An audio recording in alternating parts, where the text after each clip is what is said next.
مسلم league نون اور Peoples party اگر حکومت بنا سکتی ہیں تو پھر اور ان کے پاس نمبر بھی ہیں تو پھر MQM کی ضرورت نہیں ہے. ضرورت ہی کیا ہے کسی پارٹی سے بلیک میل ہونے. آپ کا جو پروگرام ہے جس پر آپ متفق ہیں اس کو آپ جاری رکھیں. بات ہم کر رہے تھے جعلی مینڈیٹ کی اور بالکل یہ ثابت ہو چکا ہے لیاقت علی چٹھا، بلکہ کسی اور طرف جانے کی ضرورت نہیں. آپ خود ہی اندازہ کر لیں کہ فارم 47 پر ان لوگوں کو جتوایا گیا. کب فارم 45 الگ پڑے ہوئے ہیں لیکن ان کی طرف نہ تو الیکشن کمیشن دیکھ رہا ہے، نہ سپریم کورٹ دیکھ رہی ہے، نہ کوئی ہائی کورٹ ابھی تک دیکھ رہی ہے. تو یہ معاملہ کیسرا پرویز الہی وہ لے گئے ہیں سپریم کورٹ میں، وہاں پہ کیا انصاف ملتا ہے.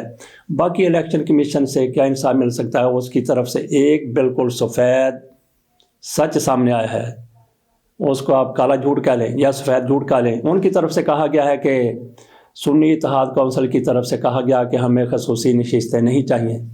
ذرا آپ اندازہ کریں، تھوڑا سا عقل سے کام لیں کہ کوئی بھی پارٹی کیا یہ کہہ سکتی ہے کہ ہمیں خصوصی نشستیں نہیں چاہیے. انہوں نے کہا تو یہ تھا کہ خواتین کے حوالے سے جو انہوں نے لسٹیں مانگی تھی کہ آپ نے انتخابات میں خواتین کے لیے جو امیدواروں کو نامزد کیا تھا 5%، وہ ذرا بتائیں. اس حوالے سے انہوں نے کہا کہ ہم نے تو انتخابات میں اس طرح سے حصہ نہیں لیا، ہم نے کسی خاتون کو ٹکٹ نہیں دیا. الیکشن کمیشن کی طرف سے کہہ دیا گیا کہ سنی اتحاد نے خصوصی نشستیں لینے سے انکار کر دیا. ہمیں خط کے ذریعے انہوں نے بتایا کوئی خدا کا خوف کریں. اور آج فیصلہ سامنے آنا ہے اسی الیکشن کمیشن کی طرف سے. کیا وہ تحریک انصاف کو ان کی جو خصوصی نشستیں بنتی ہیں وہ الیکشن کمیشن دے دے گا؟ سوال ہی پیدا نہیں ہوتا جب تک سکندر سلطان راجہ صاحب بیٹھے ہوئے ہیں. تحریک انصاف کو کسی قسم کا بھی کوئی ریلیف مل جائے اور اوپر ان کے قاضی فائصہ صاحب بیٹھے ہیں، قاضی فائصہ صاحب کے اوپر بھی کوئی بیٹھا ہوا ہے. تو جب یہ سارے اکٹھے ایک پیج پر موجود ہیں تو پھر تحریک انصاف کو خصوصی نشستیں مل جائیں تو فیصلے کا انتظار کرنے کی ضرورت نہیں ہے. تو یہ بنڈی کا مال ہے، کچھ مسلم لیگ نون کو دے دی جائیں گی، کچھ پیپلز پارٹی کو دے دی جائیں گی، کچھ ان کو MQM والوں کو بھی شاید تھوڑی سی خیرات میں مل جائیں، جس کے لیے یہ ساری پارٹیاں پوری کوشش کر رہی ہیں. تو پیپلز پارٹی ہو سکتا ہے کہ ایسی سیٹیں لینے سے انکار کر دے. یہ موہوم سی امید موجود ہے کہ پیپلز پارٹی شاید تھوڑا سا غیرت کا مظاہرہ کر دے، سیاسی غیرت کا مظاہرہ کرتے ہوئے کہے کہ نہیں یہ ہمارا حق نہیں بنتا. تو باقیوں نے تو منہ سے مانگ لیا کہ یہ سیٹیں ہمیں دے دی جائیں. ادھر احمد ولی خان وہ بھی بڑے غصے میں نظر آئے. پاک فوج کے خلاف انہوں نے جو کچھ کہہ دیا انتہائی زیادہ خطرناک ہے. پہلے کبھی وہاں سے PTM والوں کی طرف سے، ANP کی طرف سے، مسلم لیگ نون کی طرف سے بھی یہ جو دہشت گردی ہے اس کے پیچھے وردی ہے.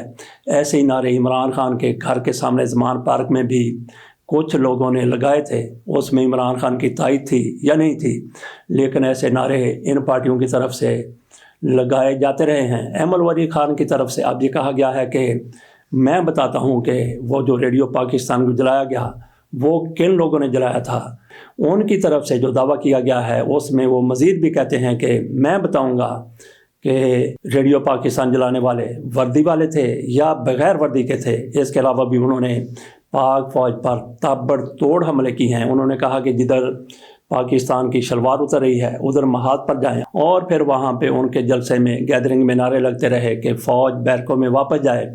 تو یہ انتہائی خطرناک ہے. ایک طرف یہ انتہائی خطرناک قسم کا ان کی طرف سے پاک فوج کے بارے میں یہ بیان دیا گیا ہے. آئیے اب ہم آپ کو احمد ولی خان کا وہ جذباتی خطاب سناتے ہیں جس میں انہوں نے ایک موقع پر یہ بھی کہا کہ اگر ہمیں روکا گیا تو پھر ہم کور کمانڈر ہاؤس پر چڑھائی کر دیں گے. انہوں نے فوج کے حوالے سے باقی جو کچھ کہا وہ بھی ذرا ملاحظہ کیجئے، اور یہاں پہ وہ عمران خان کے حمایت کرتے ہوئے بھی نظر آئے.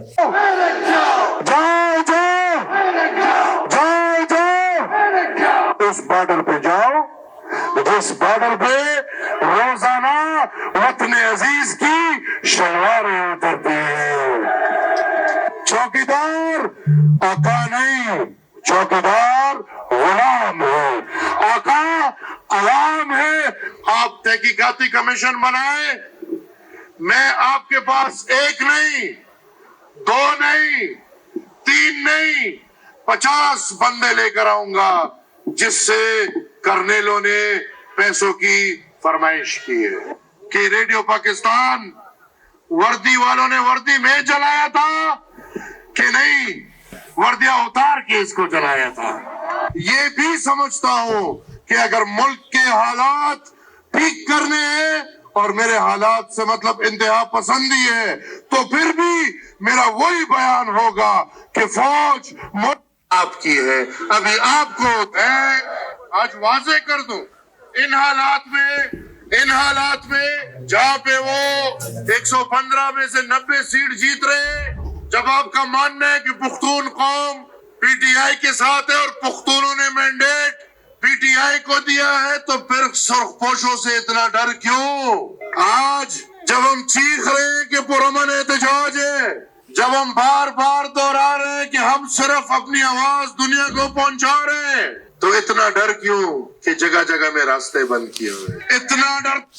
جی, تو یہ ایمل ولی خان کا آپ نے خطاب سن لیا جس میں انہوں نے فوج کے حوالے سے جو کچھ کہا اور تحریک انصاف کے حوالے سے بھی انہوں نے جو کچھ کہا. دوسری طرف مولانا فضل الرحمان بھی یہی بات کر رہے ہیں اور دیگر پارٹیاں, اور محمود اچکزئی وہ بھی ایک ہی بات کر رہے ہیں. تو یہاں سے تھوڑا سا اندازہ کرنے میں آسانی ہو جاتی ہے کہ معاملات کس طرف جا رہے ہیں. وہ لوگ جو پاک فوج پر ماضی میں شدید تنقید کرتے رہے ہیں, ایک بار پھر وہ اکٹھے ہوتے ہوئے نظر آ رہے ہیں صرف اور صرف انتخابات میں جو کچھ ہوا اس وجہ سے.